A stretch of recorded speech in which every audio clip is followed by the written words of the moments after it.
Hello there, people of the internet. My name is Uduri Jagero, and this is Dialogues with Jagero. Now, as men, we have always hesitated when it comes to our own mental health.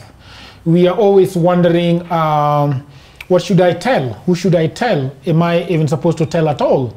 So sometimes we suffer. They say that men always cry in the bathroom or in the toilet, and that is the end of their cry. No tears outside. You're a man, you need to be tough. You don't need to be soft, no vulnerability, no nothing. And in Atumiza, it comes back and bites us. So today I'm with an acquaintance. I'm here to call you a friend. Mr. Magnus MG, how are you doing? I'm doing great. Yeah. How is the dollar rate affecting you?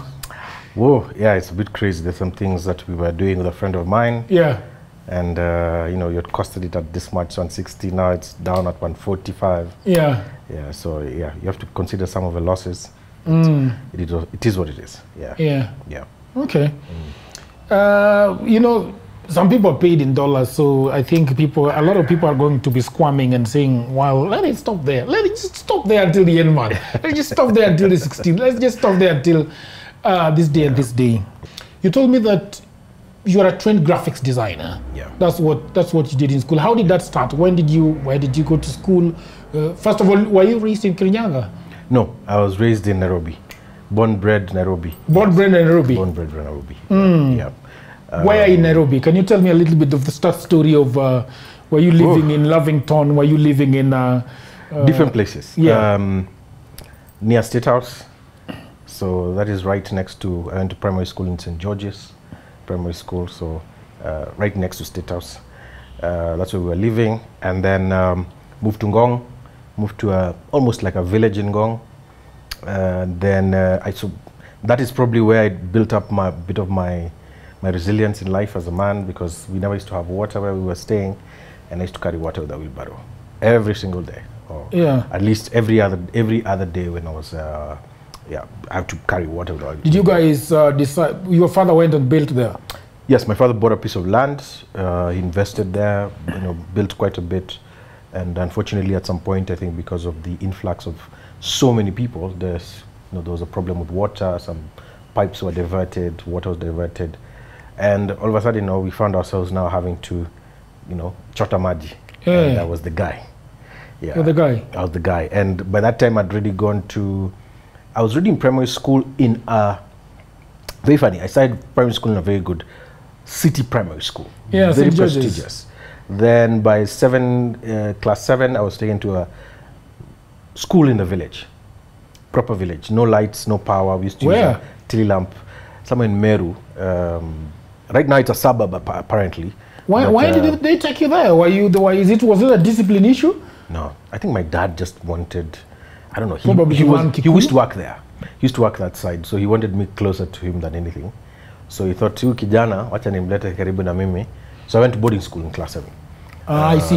And the boarding school used to have lions that come at night, elephants, leopards. I mean, that was normal. We used to live right next to the Aberdare forest, you cross the road, you're into the forest, right? So at night you'd hear the elephants. In fact, you'd be told, if you want to go to the toilet, go to the toilet before you sleep, because at night there'll be elephants, there'll be lions, there'll be whatever, there'll be wild animals, right? And you could hear them at night, even hyenas, you could hear them right outside.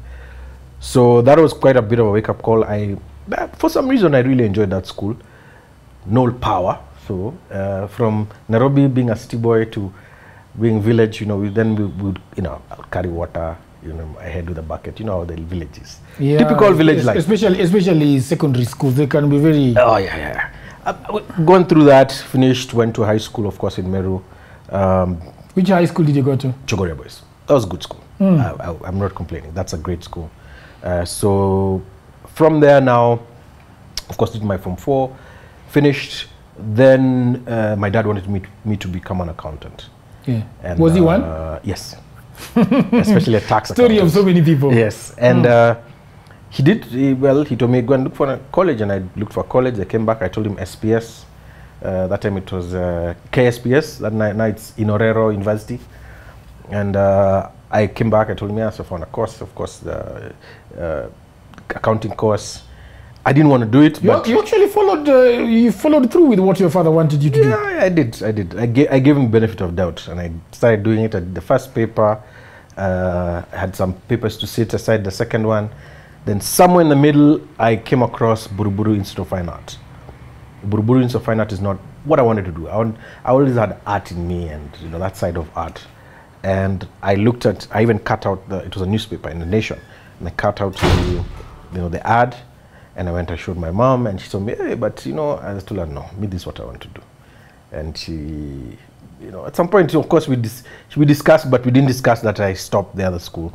So one day I said, you know what, because my dad wouldn't pay for me, let me first quit that one. And then tell him, because it was September intake. Yeah. I think then it was about June on this other side. I have 6 months. If I miss this window until the next window, in the next year. So what I'll do, I'll not sit my last exam here. And then when he asks me, tell him I want to join this other school. He'll have no choice. Because if I don't sit the exam here, means I have to start over again the whole year, doing my second part of my accounting, which I did exactly that. And he was not very happy about it. But he supported me, my parents supported me.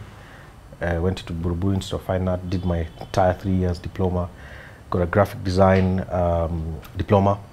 I think Buruburu Institute of Fine Art was the best, is still one of the best graphic design schools. But a lot of people are now into Shangtao and this other new modern. The new modern ones, yes. Yeah. But right now, if you look at the guys who are really in the industry, a lot of them would tell you two things. They're either from Buruburu Institute of Fine Art or Kenya Polytechnic. And then third would be University of Nairobi. Yeah. So Buruburu?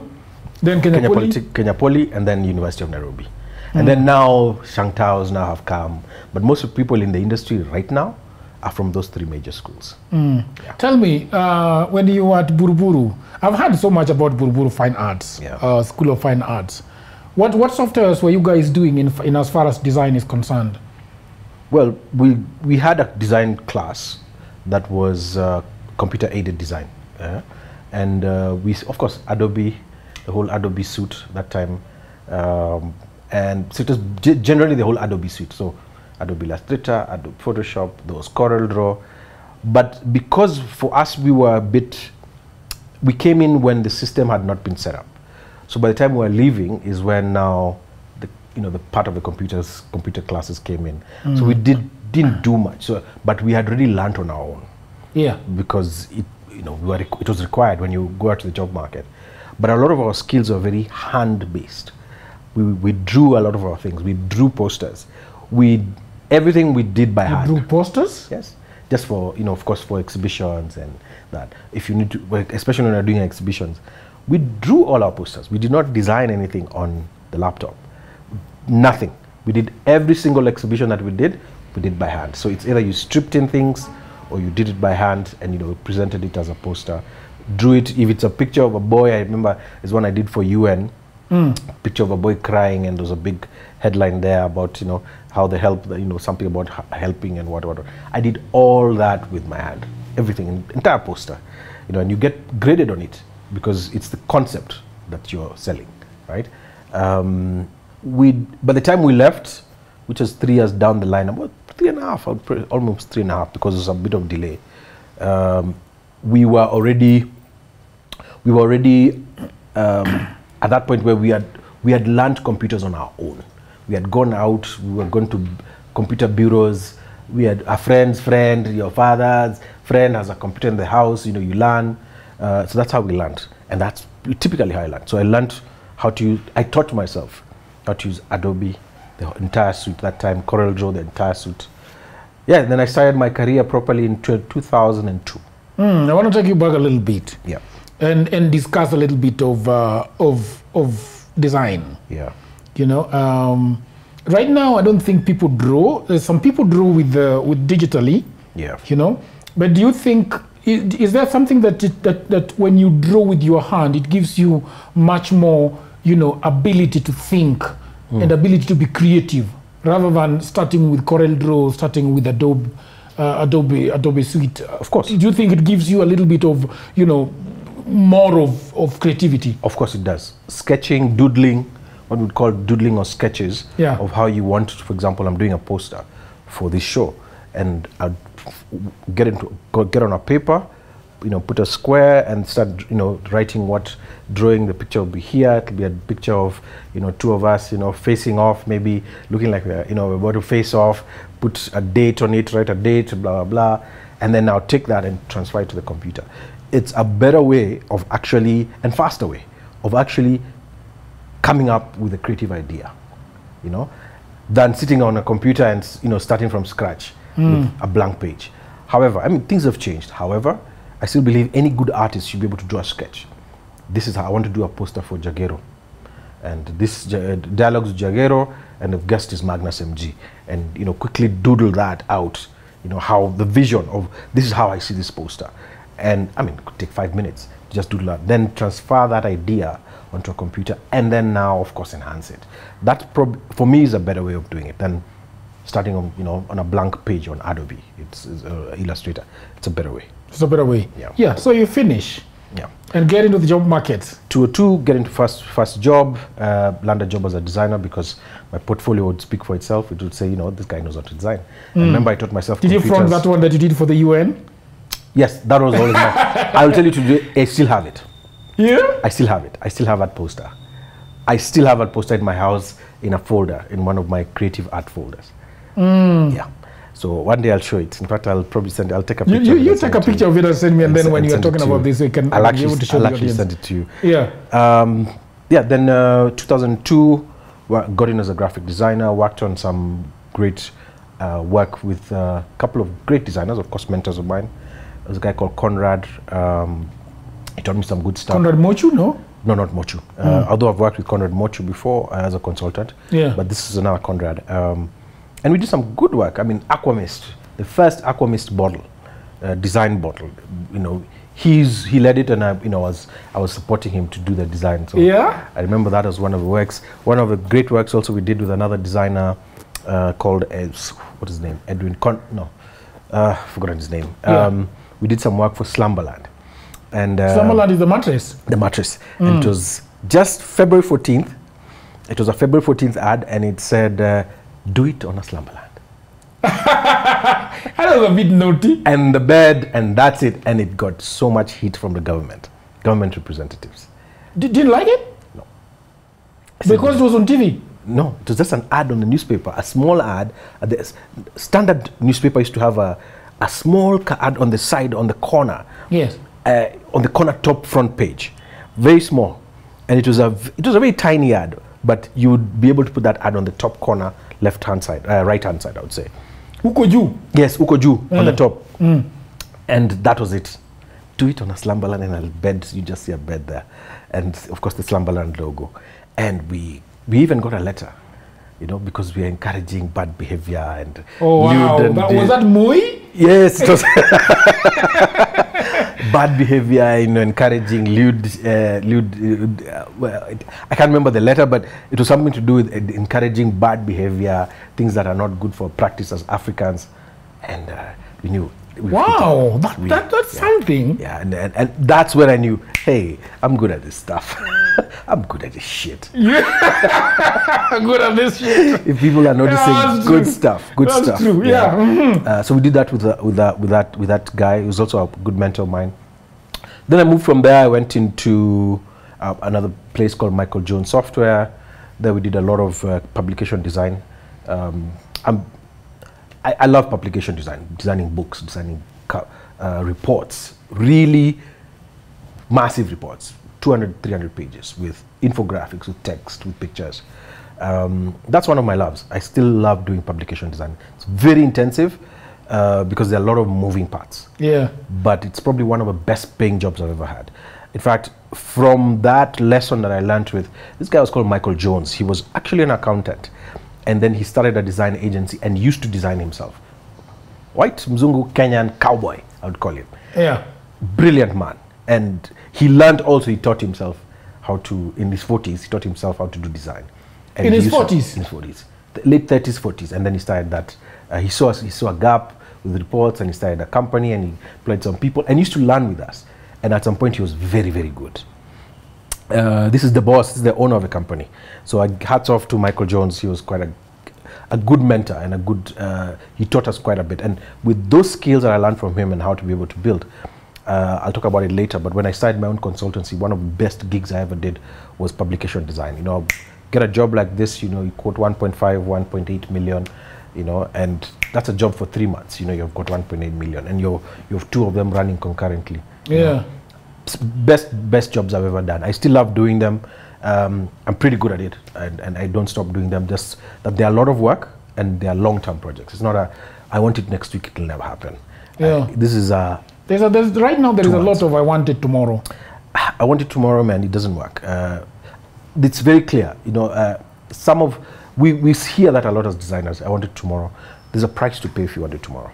There's a price. It's a premium. But even it's even it's the price, yes, on the customer, but even a bigger price on you as a designer. Bigger price. Because then you're pushing yourself too much. Yeah. So normally what I have to do, and I've built a very good community of friends, people who are within college, some I've met outside and sometimes I listen to a client and say, okay, this can be done. And they want it tomorrow. Okay, not tomorrow, but they want it in like 5 days, which I know this is a 10, 15, 20, 1 month job and he wants it in 10 days, it will cost you. Because what I'll do is I'll just make 2 calls, 3 calls and say, I've got 3 guys in this job, but all of them need to be paid. And that's where the premium cost will come. You'll get it, but it's going to be premium. But it's going to be, how do you, because the design language might be different. So if you're working with 3 or 4. I've done it before. I mean, as a consultant, I've also done it before. I've done projects where I bring 2, 3 people together, but you give them direction.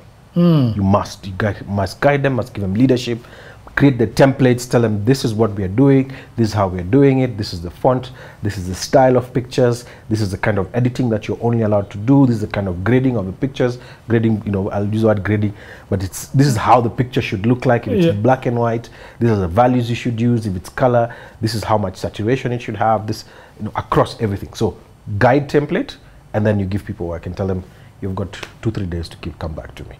You know, and so you split the work across. So it comes back now, you have just consolidated. But these are people who know what they're doing. So I think so. No micromanaging. No micromanaging. None, 0. In fact, someone just sends you an email like, you got it right. You take those 10, 30, 30, probably you gave him 30 pages to do. The other 30, the other 30, you had 30. Just put them together and they're all flowing. Just correct a few things, send to the customer and say, hey, here's your work. Let's this first draft, second draft, third draft. Yeah, so I moved from that to Michael Jones, moved into, then after that I left Michael Jones. I went to, became a consultant. Again, because I'd learned this many skills, became a consultant, did a lot of stuff on my own, actually formed a company and was doing a lot of design work on my own. Then I then decided at some point, 2 years in, yeah, I said, let me go back and I wanted to go into advertising. And I really wanted to immerse myself as a copywriter. So I took and I had quite a bit of work that I'd done because I'm a consultant. You kind of do everything. Yeah. You know? You do the design, you'll do the writing, you'll do the research, you'll do the everything. So I applied for a job as a senior writer in an agency. One of my former bosses called Paul Ora. He owned an agency called TAC. And I got the job, gave me the job. We did some great work there. For Kasuku, did some great work for Distel, which is your Distel across the board. So we did Amarula, we did Viceroy Brandy, some great work. Of course, with a bunch of of creatives and some colleagues. So created some great work. Then from there, I got straight into Red Sky. Red Sky now was handling Safaricom specifically. And I came at a time when Red Sky had done a great job with the Nikon Safaricom ad. Nikon Safaricom? Yes, that was... the choir? Yes, the choir ad. That was done by Justin Connolly, the creative director. Very good guy also, one of my mentors also. Justin who? Connolly. Oh. Yeah, he's an Australian, came to Kenya many years ago and just built his brand here. Very great designer, great guy. He knows what he's doing. So I joined the team. That thing moved the world, man. Just moved the world. It's amazing. And that's one of the reasons I wanted to work with him. We worked with him together. On my side, I also was able to produce one of the ads, Nikon, actually it was Relax Ukona M-Pesa Yeah. with him, and that was one of my flagship ads that I did with him, courtesy of of course the entire team. But that was great. That was one of my big ideas, and really proud about that work. Relax Ukona M-Pesa, because it's exactly what when you have M-Pesa, a lot of times you just chill. You're not worried about yeah. Then from there we got into Scanner. Red Sky became Scanner. Still doing a lot of Safaricom work. I would not say it was challenging as Red Sky. It was very mundane. And I think I'd already got bored. So I decided, okay, I've made some money, put some saving aside, let me go back to my business, consulting. Which I did. I did some great publications for Nairobi City County, Governor Kidero. I also did some great work for the current housing, urban housing that is happening now. There was a client, Munga, who was doing some, he was one of the big investors doing some work, and I got some of those big reports to do for the current urban housing that's happening. A lot of the plans that are happening now, the housing that we're seeing, started that time in early 2015, and I got to do a lot of those big reports. Big whole, research reports. So they do the research and they give me the data, and I put it together as an entire report for, for government representative. And I really loved that experience. Of course, that was as a consultant. I invested a lot of the money also onto real estate, got into a company with a couple of my friends, then also got into another company with another bunch of my friends. And we were doing some trading, Forex trading, very legit. We registered a company, did everything well. And that was just the time when Bitcoin was really hitting. And it was almost my initiative and someone else's were like, you know what, yes, we're doing Forex trading and we're doing it legit, good, but can we invest a lot of this money into Bitcoin? And as that was taking off, one of the directors decided to pull the rug under our feet, and he decided to go with the money. For some reason or other, he had access to the account, $200,000, and that was gone. And then on this other side, my business was failing. The real estate business was failing. The regime change had happened, so banks were a bit reluctant to give you money to refinance the business. So I had two failing businesses, one on this side, one on this side. When the Bitcoin was failing and the real estate was also tanking, how about the design? Bitcoin was not failing. Bitcoin was doing very well. Yeah, Bitcoin was robbed. It was 100 bob, man. It was 100 bob. It was robbed. It was robbed. Yeah. So the consultancy was also going well, but I had personal issues. So I was going through a divorce or marriage. My marriage is on the rocks. This business is down, which I'd invested in. It's a long term. I'd not invested short term. I'd invested long term, hoping that this is something that is going to feed me in my 60s. Yeah. So I'd put in a lot of blood, sweat, and tears, and finances into that business. This other one was short term. It was meant for the season, meant to make us money in Bitcoin. If that guy hadn't stolen that money, right now we'd be billionaires. I'll be honest, because we were really going into. What is this year that you are going to? This is 2015, 2016, and 2017. 2015, 2016, 2017. So by that time, my marriage was on the rocks. It was bad. I was really going through a hard time. I couldn't talk to. I was that man who was not talking to anybody. Yeah. Turmoil. Debts this side, debts that side, auctioneers this side, clients who are upset this side, wife at home who doing her own thing. We're not together. Yeah. So it was very, very hard for me. And if you look at that stage in life where things were a bit slipping through your hands, what was going on? Are you at liberty to say what was the problem at home, basically, or it's something that you want to keep quiet about? This is conversations with Jagero, so I will talk about it. Yeah. She was actually cheating on me. She was left, right, and center with every other man in the world, doing everything, and I knew about it. That's the worst part. Well, me, I'm busting my ass on this side, trying to make money, trying to build something for the future. She was busy running around with. Were you guys having kids, and how many? We had one kid. Yeah. She had one kid. We had one kid. Yeah, she was never there. I was the one who took care of a kid. She was never there. She was just spending her time in bars, drinking, having the time of her life, and she's like 35, and you're like, you should have had these things when you're 20, Bana. And that was one of the issues, that life for her just flipped almost to become back to a party person. party person, and I really hated it. And of course, I decided I'm going to leave. At some point, things just went awry, and it just happened, and we went our ways. By the time we went our ways, because I'm at liberty to say this, it is what happened.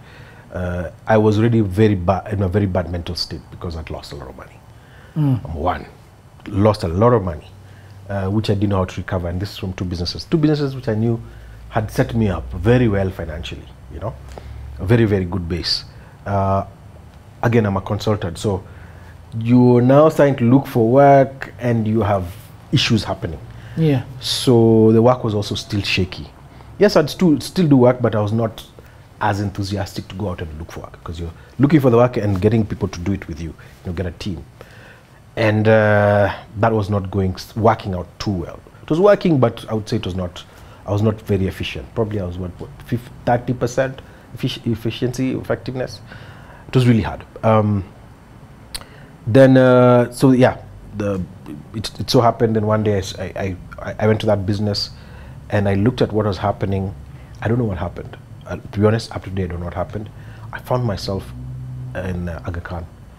But I remember telling myself, if I don't do something today, I'm going to take my life. I can't deal with this. I can't deal with this shit. You went to which business? The one for the Bitcoin one or the real estate one? The Bitcoin one, both of them. So because it was, we have conversations, we have WhatsApp groups. I'm going to this side of a business. This time we didn't have an office.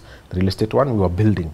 So I'd actually gone to the site 2 days before, and the site, had stalled. Everything had stalled, and I sat there in my car. I didn't come out. I sat there in my car and I was like, wow, okay.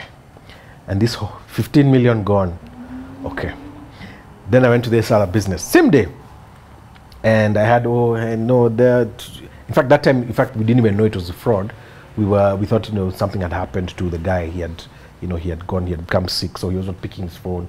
He wasn't picking his phone? Yes. Someone who used to come to the office every day for 1.5 years or 1 year, all of a sudden he's not picking his phone, he's not available, he's sending messages, I'm not saying, oh, my child is sick or what, I'm coming back to the office tomorrow.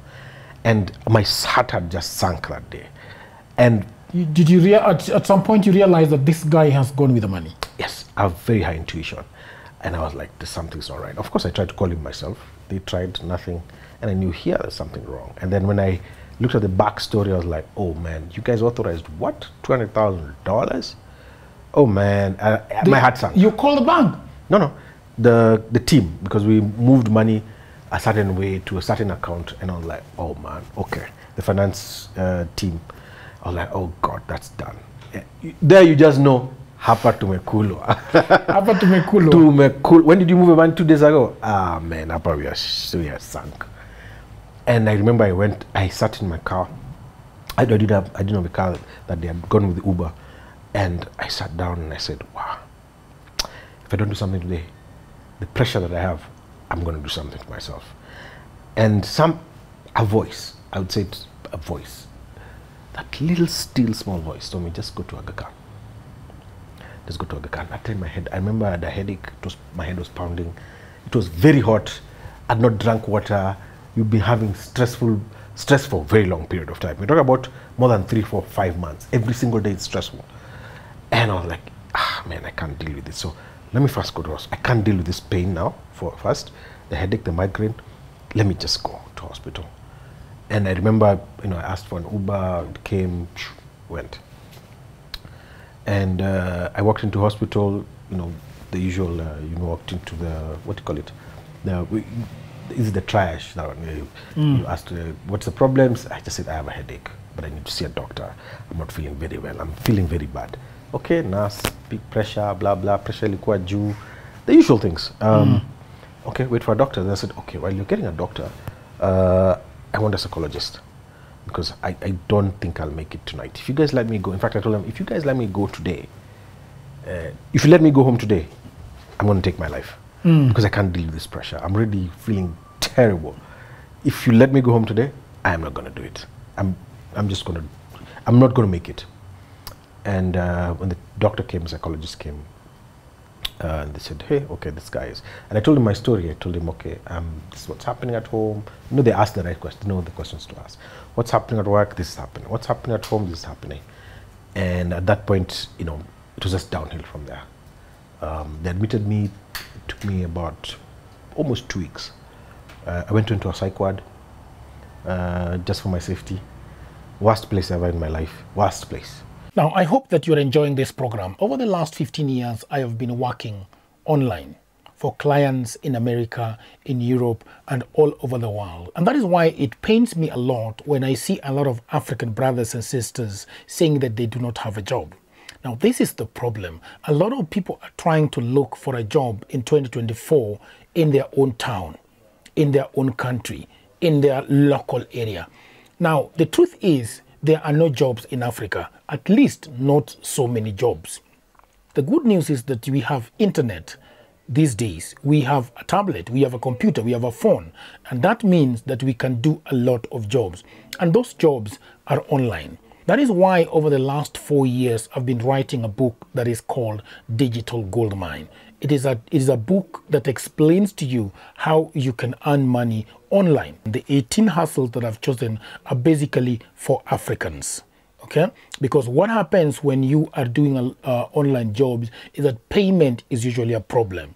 So these 18 side hustles that I have put together in this book, you can be paid very well and very conveniently. Okay, so the book is only 1,000 Kenya shillings. That is about $10. You can buy it in Kenya using paybill number. You can buy it online from anywhere in the world using a credit or a debit card. All the information about this book is in the description below. Just need to go to the description, click on the link, and you can buy this book. And if you have a brother, you have a wife, you have a husband, you have a friend who is sitting at home and watching Netflix, please do buy this book for them. If you are the one sitting at home and watching Netflix and have nothing to do, please buy this book and your life is gonna change forever. Because I have been doing this online and I've been traveling and I've been enjoying myself and having a lot of fun. So thank you very much. And now back to programming. Worst place ever. What happens in a psycho ward?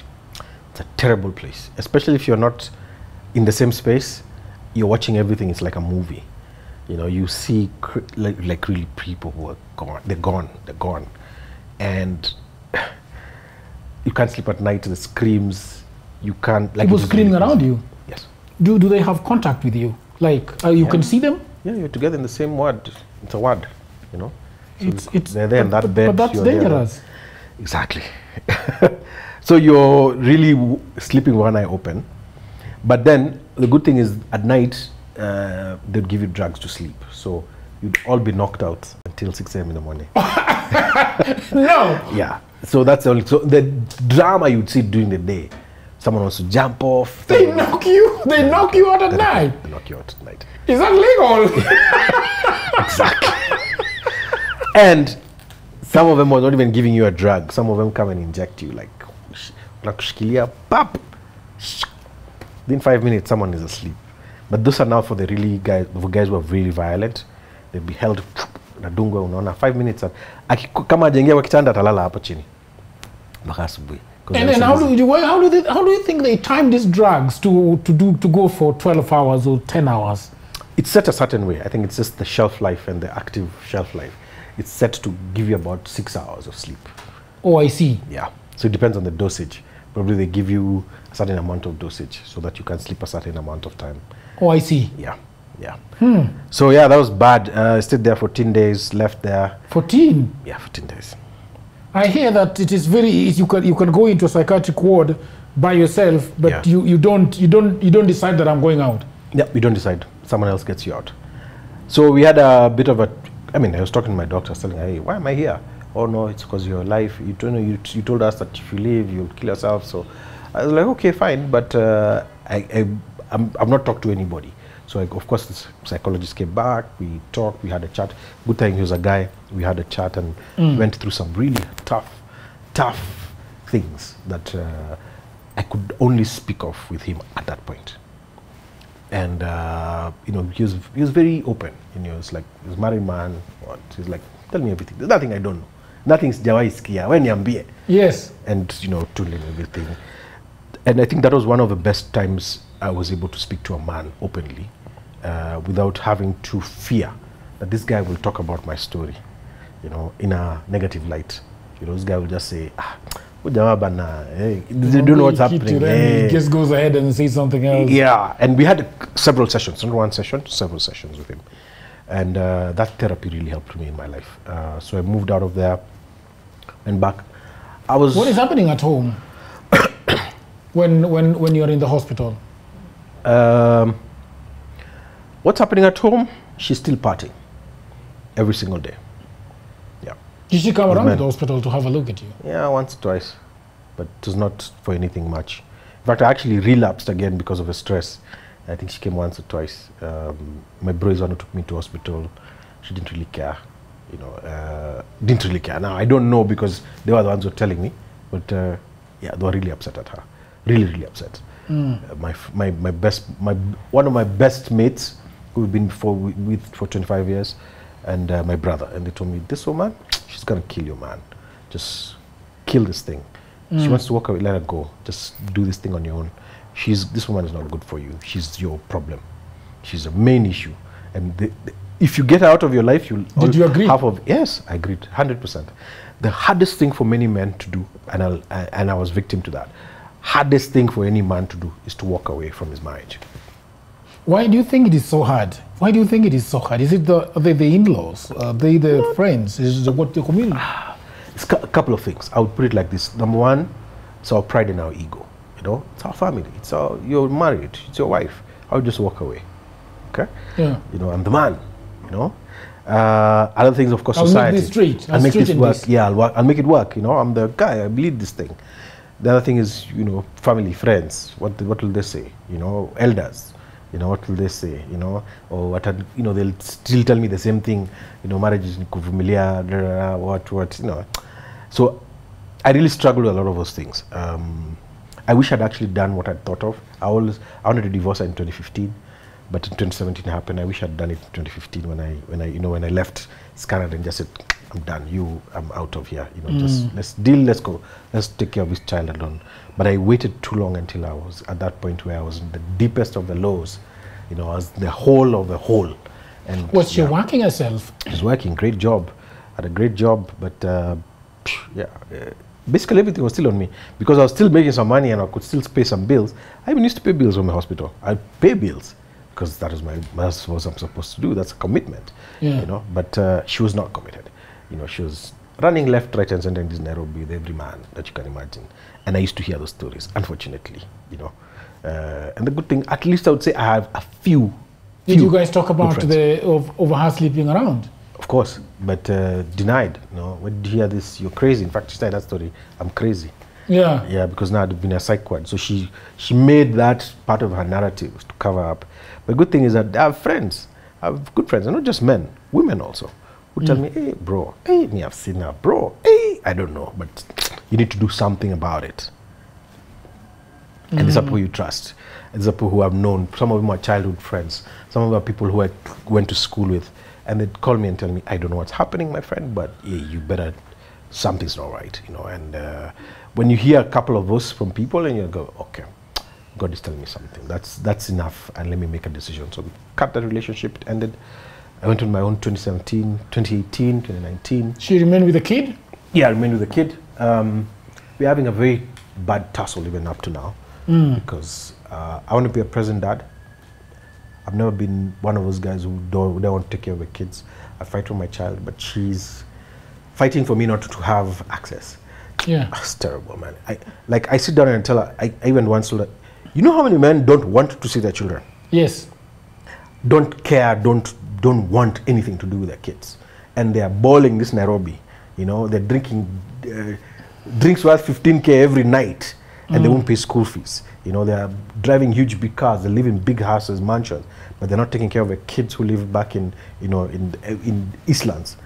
Like me, I want to take care of my child, you're refusing. Yeah, so it's tough. But it is what it is. I always say, the law can take its course. Do you think that she's punishing you by not giving you access to the child? Of course, there's nothing else.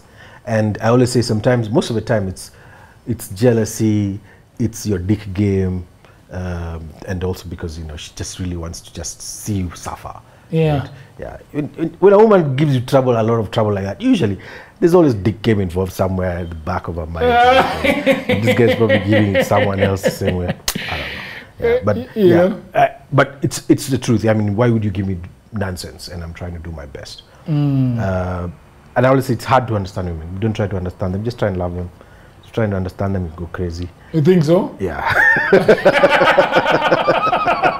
You go crazy, man. I'm not going back to another psych ward. Let me not try and understand them. Hey. Yeah, it's not my work. My work is to love and move from there. Yes. If they've done wrong, show them what they've done wrong. Yo, you gotta understand what you're trying to love, bro. Yeah. So you should understand what you're trying to love. Well, understanding female nature, not trying to understand women. There's a difference. Okay, explain the difference, because I think it's just the same thing. Okay, look, if you're trying to understand how women operate and why they do the things they do, and why you're trying to rationalize it as a man, why?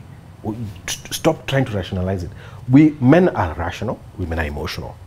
If you think about something like a hypergamy and think, okay, why do women do some things, you know, they'll monkey branch, move from one man to another to look, and like, but I'm the one who... You're calling it monkey branching? Yes, monkey branching.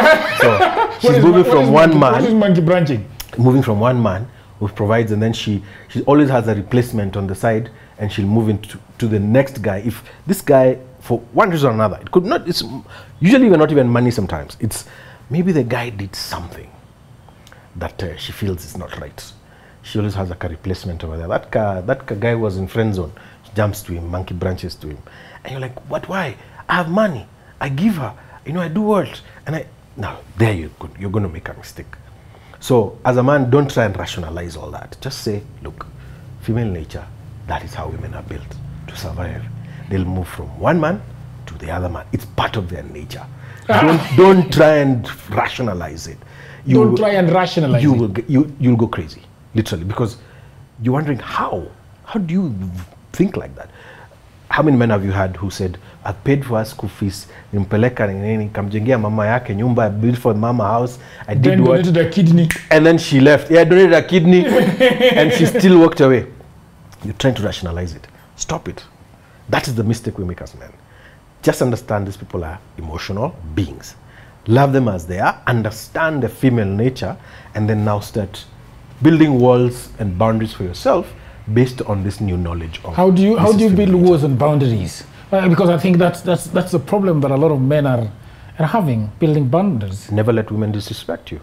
And we're talking about just doing what they want. No woman disrespects you. How do you mean disrespect? You batter them if they disrespect? No, never. You walk away. The best thing, just walk away. Yeah, disrespected me, I'm done. I don't take disrespect.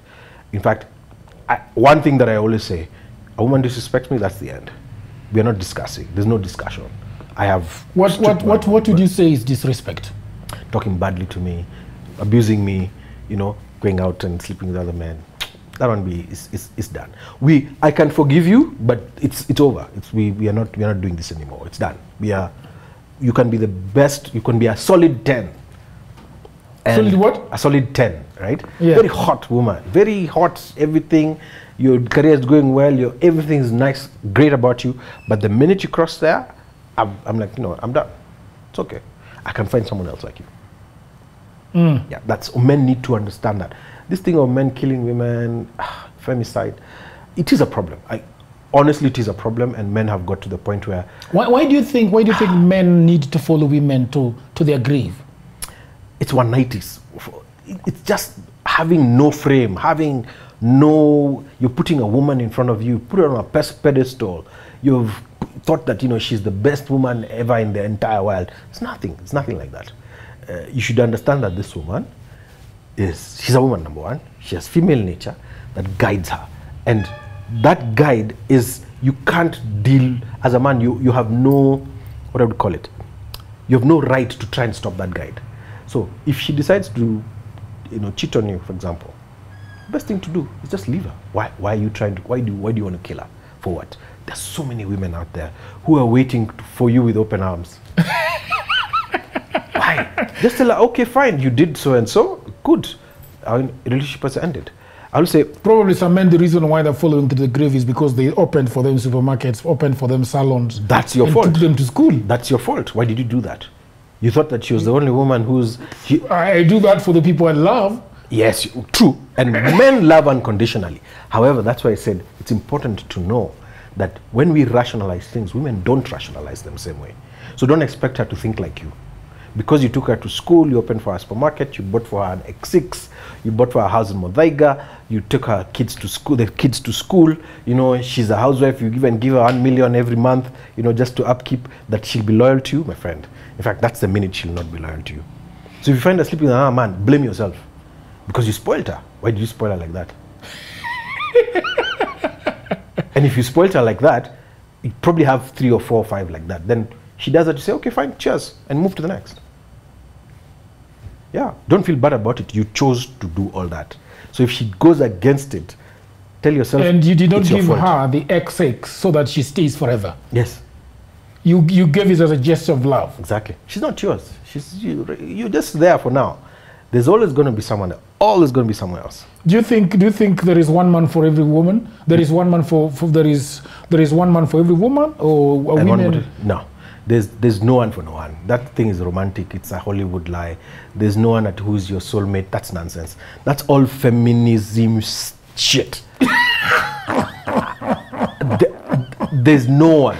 And look, I'm a Christian, but I still believe, and I still see it in the Bible. There are very many men who had many wives. I don't know why this current Christianity, for example, would only help us to make us stick with one woman. Who told you that one woman will give you everything? She won't. That's the honest truth. She won't. You'll have a good woman, yes, today. She's a 5. Okay? She cooks well. She cleans well. She takes care of the kids. She's got a good career. She's great. But then, as a man, you also want that really hot woman, right? Yeah. So, you only have one life, right? Who said it's bad to have 2 women? It's a white thing. It's a complete... That's why there are so many single mothers now. So many. If polygamy itself was not a bad thing. I'm talking about polygamy with the confines of, I'm taking in a woman, be my wife, to have my children, we would take care of my affairs, economic affairs, which is you'd have land, you'd have businesses, for example, yeah, quantify your land to businesses, and you bring her in to take care of part of that, right? I'll give you an example. My Guka would have 2 wives, 3 wives, and he built for them different places, and he bought land different places. Why? Because he knew, I have this much land. It can't be done. One woman can't take care of all this land and till all this land, for sure. So this woman will take care of this. I built for her a house right there in this shamba, and she takes care of my kids. Get another one, build for her a house, takes care of my kids, and takes care of the land. And then we consolidate all this wealth. I can't take care of it myself, right? Now, we move back to polygamy. I am a big proponent of polygamy done within these boundaries, right? If you can take care of 2, 3 women, do it. And be open about it. There's no lying. You're not lying. I can take care of one and have a home there. I can have a home there, and I can have a home there because I have wealth. I'm spreading the wealth. I'm also spreading my gene pool. Why do I want to have 2 kids and I'm a billionaire? That's a white thing, man. Our ancestors didn't die in the wars for us to have 2 children and you have got $1 billion shillings in the bank. No. If you can, and it's a choice, if you can, go out, get another woman and tell this woman, look, I want to have some land in Malindi. I want to get a wife who takes care of that. So squatters don't enter there. I'll put some kids there. I have someone in Nyaururu. I have someone in Bondo. Kirinyaga. Yes, and it's open. And let me tell you, the minute you do that, first wife, second, they'll not have issues with you. It's all open, discussed, agreed. Yes, they won't have issues. They'll have issues with the other woman. When I'm getting the third one, should the 2 know? Yeah, they should know. You're the man. Tell them. If you don't like it, they can go. What's the problem? It's my house. Yeah. Yeah. Siboma ni yangu. Yeah. Apana, do you know, it's not fair for you to tell them to go while they have got 3 kids. Of course you wouldn't tell them to go, but you tell them, look, Have I given you? That's why I say within some certain boundaries. Have I given you ABCD? Yes. You got a home? Yes. You got a house? You got your kids go to school? Yes. You eat? Yes. You got a business? Maybe I set up for you? Yes. Took you to school? Yes. So what else do you want? It's provision and security. You want? I want you for myself. But why? I want to share with you another man. Why? That was not the deal when I was marrying you. I think for men to only be with one woman, I think that's a white thing. I still refuse it. I still say it should. But even white men, there are so many white. I don't think it's a white thing. I think it's a Western culture. Maybe no. I think it is because you see a lot of white men who really want many women. But their laws are crazy. Actually. These men that you see in the coast and Malindi and all those things, they have left the mother of their children in California. Exactly. It's inbuilt. Or in Como, Italy. You see, the same way hypergamy is built in women. Yeah. It's built in. Yes, it is. It's natural. One woman to jump from one man to another. But you see, women are jumping from one man to the other, but they are not having them together at the same time. Well, which women have you been hanging? Which women? There are women in this Nairobi who have 5 boyfriends, even 10. One has one for rent, one for M-Pesa, one for. I mean, I didn't mean to say that. They're there. It's not a secret. It's people do that, and the internet is so nice. You've seen it. People talking about it. Me, I have a boyfriend for this, I have a boyfriend for that, I have a boyfriend, I have a married man who takes care of my rent, I have another one who takes care of my trips to Dubai. Women do it. It's part of, okay, I'm not saying it's normal. What I'm saying is it's inbuilt in them. What happens with women is when a man, I would say an alpha man, a man who's a leader comes into their life, they will drop a lot of those things because they have to submit to this man. Right? Who's an alpha? What does that mean? Ebu, explain that concept. It's a leadership thing. It's also almost like, I don't know if you've ever worked with a boss who's a great boss, let's say, a great boss who shows leadership and direction and everything else. Do you know you don't think of another job? Yes, you don't. Even if that job is paying you double, be like, no, I want to be this guy. This guy has good leadership. Anajua pale tunaenda. Yeah, and I like the project you're working on. I like the project you're working on. I like how he does it. Yes. I like the environment I like how it involves me. Exactly. The vibe in the office. So take the same concept and put it in an alpha man. A woman will just say, you know what? Yes, there's this hypergamy thing that is just ticking inside me, but this guy just pushes it. Pushes it. He keeps it far away. There's a lady who told me the other day that, you know, Jakiro can't be with another man. I want to zero grace with this man. You know, explaining what you're saying. And I think there is something that she's seeing in that man. Yes. But naturally, maybe you need to find out more about that man. There must be something that he's doing right that this woman has seen and said, you know what, I can't be there now. Not that there's no other better man, but there's just something that this man has ticked, and most probably it's her female nature. He understands it. He knows how to tweak her emotions. He knows how to cause trouble, and he knows how to make peace. And he does them and balances them so well in her life. Because, you know, when a woman gets bored, most probably she'll cheat. Most probably. 100% probably she'll cheat. So you have to create trouble a bit, trouble in her life a bit, and then pressure it with some peace. When she see she's create some trouble, some peace. Keep her emotions there. When a woman's emotions are, when she's bored, she'll go out. She'll meet a guy over here, Upper Hurlingham. They've gone out, have some drinks. Some dreadlock rasta guy who lives somewhere in Umoja. I'm not saying Umoja is a bad place. Who lives somewhere in Umoja, who smokes weed. Yeah, we'll just stop at some dreadlock guy. Some dreadlock guy, you know. Let's leave Umoja in peace. Okay, no, Umoja is a good place. I've lived there. So Umoja is a great place. I'm just talking about some of the background, but yeah. But Umoja is ratchet. No, those days it used to be creative. Those days it was bad. Nowadays it's slightly better, but maybe it's just a bit more congested. Those days it was really hardcore. But yeah, so yeah, and how many women have you had? Their husbands have given them everything. Everything. In fact, they live in Runda, but she will drive all the way to Eastlands to this guy's house just to have sex with this guy. Yeah. Those are stories here. There is a guy actually. There is a guy actually who told me that he met this girl and told the guy that she's married, you know, and at night at 9 p.m. She called him and they talked for 30 minutes. You know? And I think, you know, like you said, women can read people. Yes. And read that this guy was having some small issues. And then he was telling me that after the call, 27,000. I hope that you're enjoying this program. I just wanted to break this program to tell you that if you like the images that you're seeing, the video, the editing, we can do your corporate work, we can do your podcast, we can do your documentary, we can do anything, especially if you're building something and you want to showcase it, we can always do that. So we are going to be leaving our contact on the description of this video. Please check it out. So if you have a job and you like what you're seeing, the editing, the image quality, you know, contact us and we can do something amazing just like this for you. So thank you very much and back to programming. M-Pesa. Okay. You know? And this guy was telling me, I miss this woman to date. We had such an awesome fling for 6 months. Wow. And then one day she just vanished. I hate to burst married men's bubble, but women cheat the most. Married women cheat the most. Watch a wongo. Married women zero grace, bro. Married women cheat the most. They have a lot of one-night stands. Married women go out and, you know, I'll put it like this, especially when she's bored.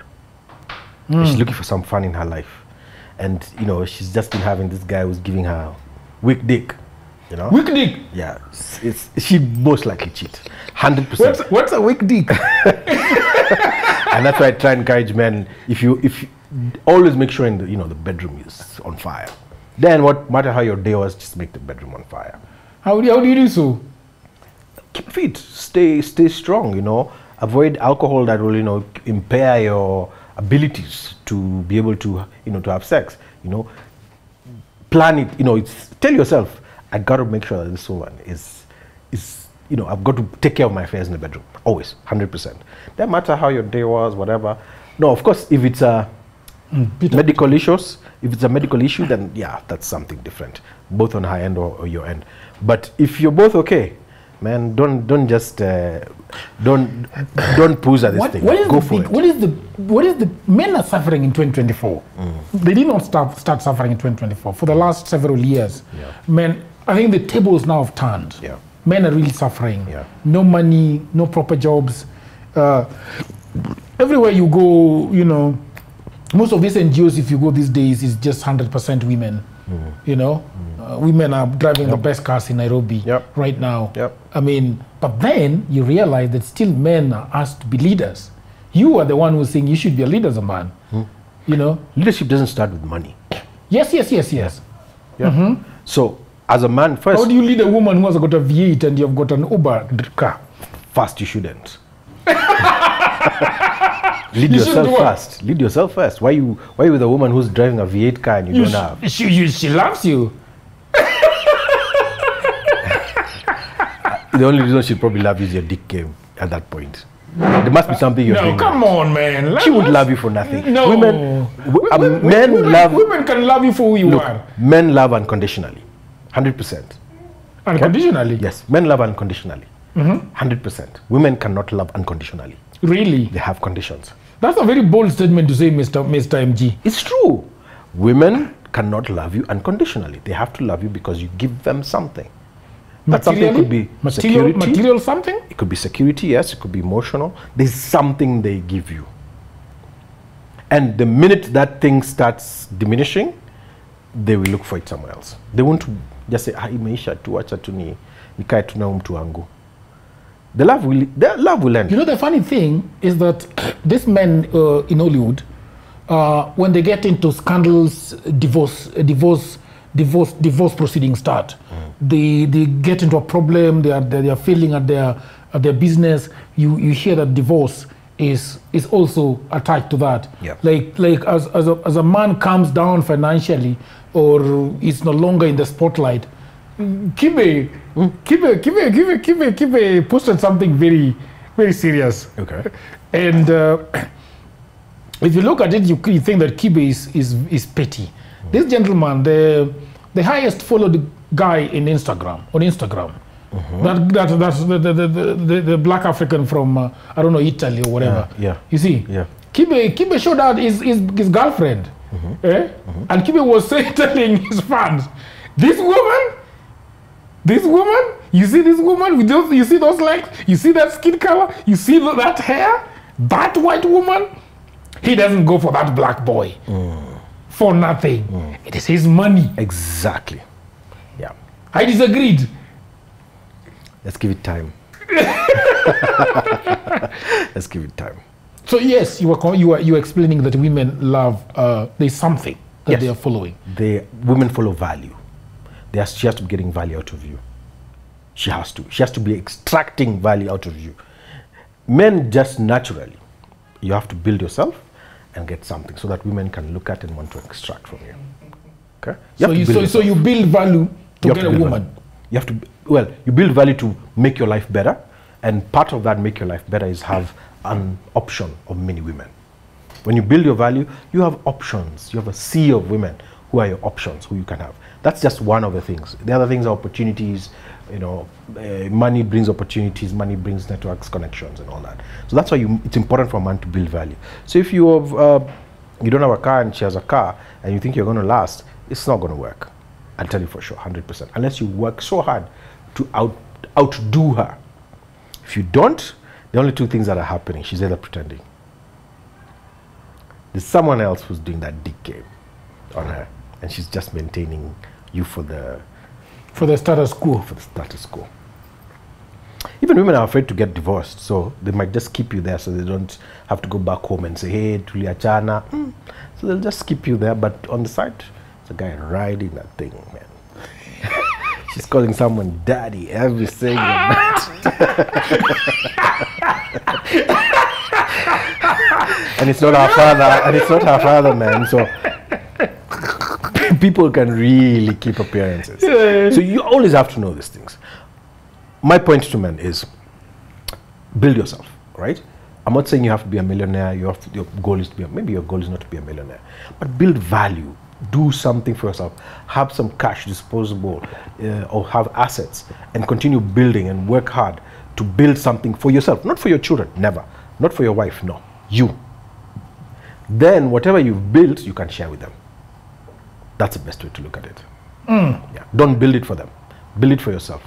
Then you can share it with them. Yeah. The problem now, men are trying to build things for women and for their children. That's the wrong focus. Build it for you. Have the ambition for you. Go out and do a business, you know. This, what you're doing right now, is for you. It's not for her. Then the proceeds of that, she can enjoy the fruits of that labor. Yes. And that's how it's supposed to be. I read an article today, I can't really paraphrase, but it was all about how right now there are very many weak men.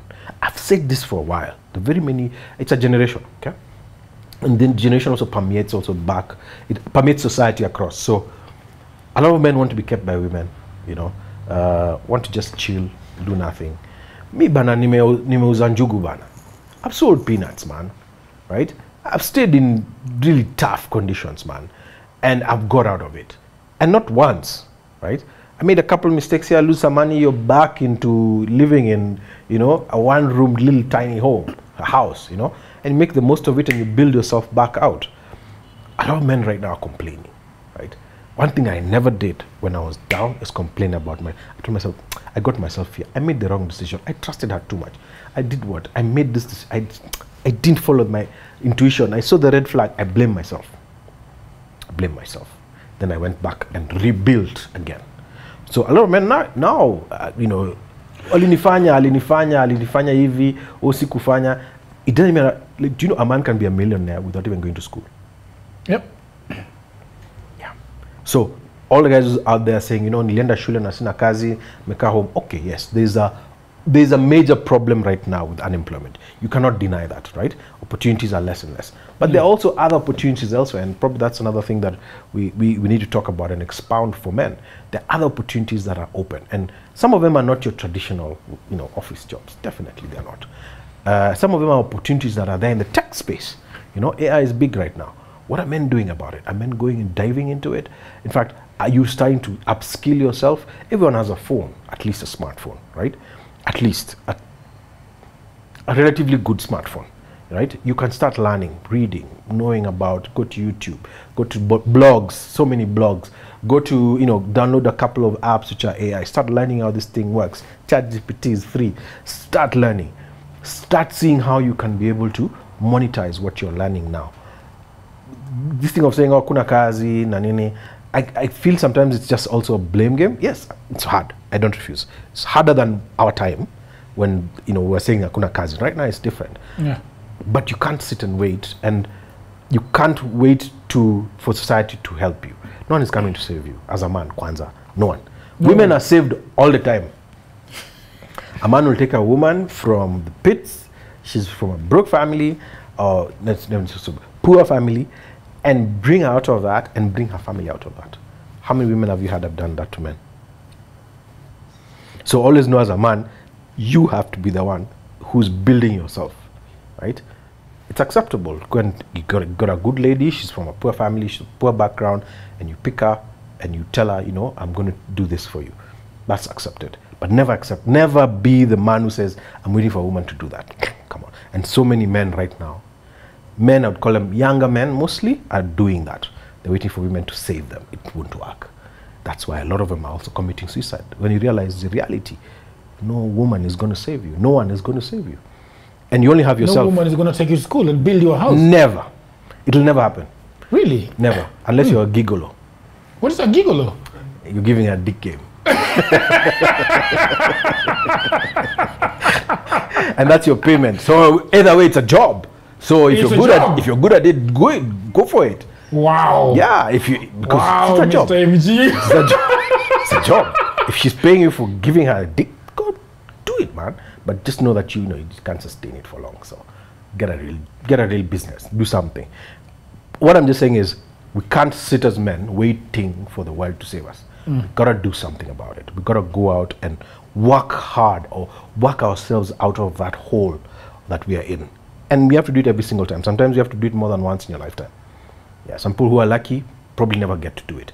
But a lot of us, majority, will probably go, up, down, up, down, up, down, up, until now you stabilize when you're about to, retire, when you stabilized, yeah. You have got things in place. You're even just saying, hata sasa Mungu akinichukua, God takes me, it's fine. It's great. Yeah, but naturally, a lot of us will go through the ups and downs of life. Yeah. Mr. MG, it was really nice talking to you. I really, really loved it. My friend Jacob Aliet reached out to me and told me that, you have to get Magnus, MG, and talk with him about issues of men. Great. And I'm glad I did, because that was amazing. Great. I'm taking so much from it. As men, one of the things about this program is that I'm also learning. Okay. About how to manage my life. I came into this city as an orphan. Yeah, I read that. City of glasses. It was so scary. As a matter of fact, there's parts of this city that I still go and I get triggered. But now, but as a man just growing up in this city, I see men coming into this city and they don't want to be disciplined, and without discipline, without going at it and failing and going down the ditch, coming out of it, having that tough skin, you can't do it. I agree. Yeah. 100%. I think that's one thing I left out. Discipline. Must have discipline as a man. Yeah. Must have. In fact, in everything, in your personal life, as a character trait, in your business, in your work, if you're employed, in your family, across, you must be able to employ discipline across. Yeah. So thank you very much, people of the internet. I hope you loved this episode. Please comment. If you want to talk to Magnus one-on-one, you can reach him out. We'll leave his contact on the description below. Check that out. Please consider subscribing to the channel. Hit on that notification bell. And until another episode, bye for now.